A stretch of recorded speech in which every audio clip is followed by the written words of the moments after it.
بسم اللہ الرحمن الرحیم۔ السلام علیکم۔ آج ایک بار پھر میں آپ کے لیے ویڈیو لے کر آیا ہوں جس کا عنوان ہے کہ کس طرح آپ صلی اللہ علیہ وآلہ وسلم کے دسترخوان نے آگ میں جلنے سے انکار کر دیا۔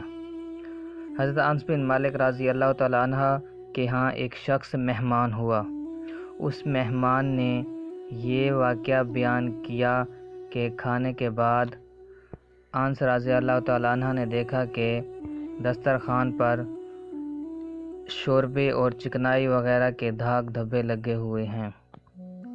حضرت انس رضی اللہ تعالیٰ عنہ نے خادمہ کو بلایا اور کہا کہ اس دسترخوان کو تھوڑی دیر کے لیے دہکتے تندور میں ڈال دو۔ خادمہ نے ایسا ہی کیا۔ اس وقت تمام مہمان اس دسترخوان کے جلنے اور چکنائی کے ختم ہونے کا انتظار کرنے لگے، لیکن یہ دیکھ کر حیران ہوئے کہ کپڑا جلنے کے بجائے بالکل بے داغ ہو گیا، اور خادمہ نے صاف ستھرا اجلا دسترخوان تندور میں سے نکالا۔ ایسا معلوم ہو رہا تھا کہ جیسے نیا دسترخوان ہو۔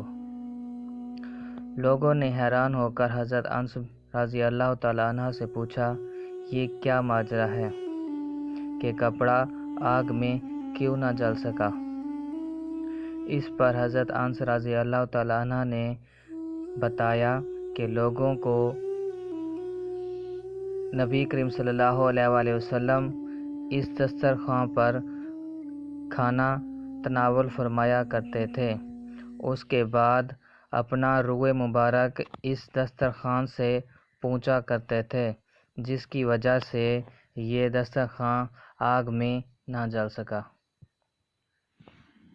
اسی کے ساتھ مجھے دیجیے اجازت، دعاؤں میں یاد رکھیے گا۔ اللہ حافظ۔